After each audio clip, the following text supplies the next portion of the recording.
reserve a few minutes Sunday morning to suggest news or trends that are predicted by a literal futurist reading of the Bible. Careful to use recognized and reliable sources for news. There's a lot of sensationalism surrounding unfulfilled Bible prophecy, and we don't ever want to add to it.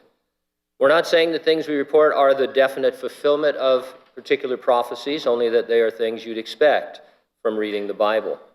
Bible futurists have long understood that in the last days and then going into the Great Tribulation, there would be a global cashless economic system by which everyone would conduct all their business.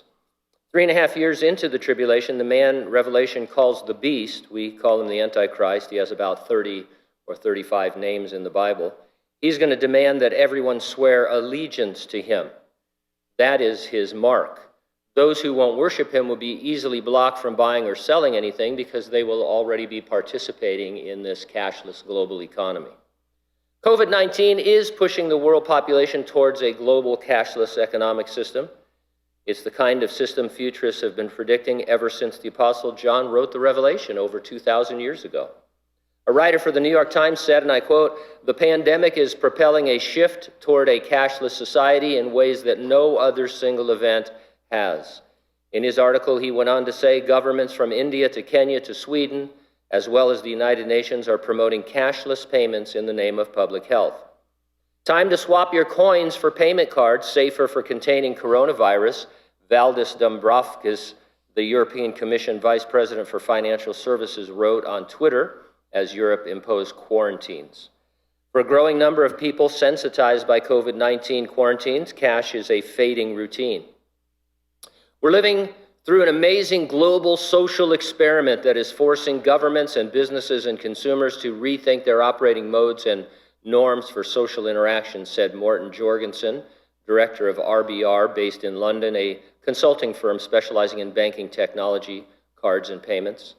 Visa reported a surge in contactless payments for basic items in Britain after limits there were lifted, and a 100% increase from a year ago in the United States. Visa said it had also worked with governments in Greece, Ireland, Malta, Poland, and Turkey to raise contactless payment limits in those countries.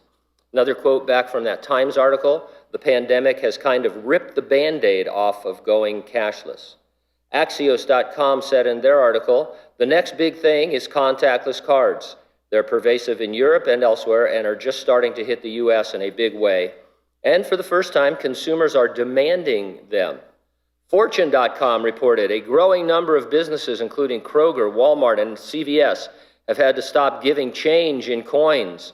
Many are asking customers to use cards or exact change whenever possible, while some smaller businesses and franchises have stopped accepting cash altogether. One more. Earlier this year, Atlanta's Mercedes-Benz Stadium touted $350,000 in savings after becoming the first professional sports venue to go completely cash-free in March of 2019. When it held a virtual seminar this May to teach others about the transition, more than 200 local hospitality and entertainment companies tuned in.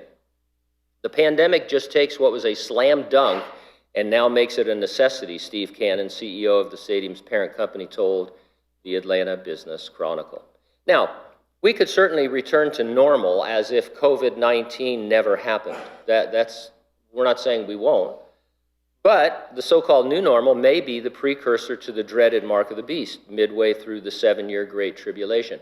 Somehow you've got to get everybody on board with no cash, and they're doing a pretty good job of it right now. We all think we're going to return to cash. We hope that we'll return to a cash society, but it's dubious at best. And so, as I mentioned, going cashless, that's not the mark of the beast. Getting a different card or even having a chip put in you, which is creepy, but that's not the mark of the beast. This is a system of commerce that will be in place from the last days into the tribulation, and then the beast, the Antichrist, this man of sin, halfway through, he defiles the Jewish temple that's been rebuilt, and he says, hey, guess what? I'm God, and you can worship me, and you know what? If you don't, you won't be able to buy anything.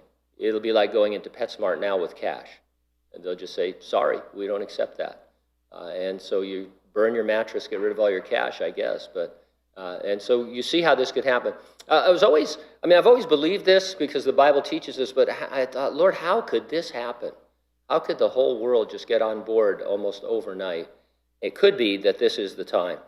Now, we believe the resurrection and rapture of the church is imminent. It could happen at any moment. Nothing needs to happen before Jesus returns for his church, and it will happen before the tribulation. Jesus will come in the clouds. He'll raise the dead believers of the church age. He'll transform the bodies of living believers to their glorified state, and we will join him in heaven while the earth endures one final 7-year campaign of severe evangelism as God, yes, he pours out his wrath, but he remembers mercy and is trying to draw humanity to himself. The question is, are you ready for the rapture? And if not, you need to get ready and stay ready and keep looking up because, ready or not, Jesus is coming.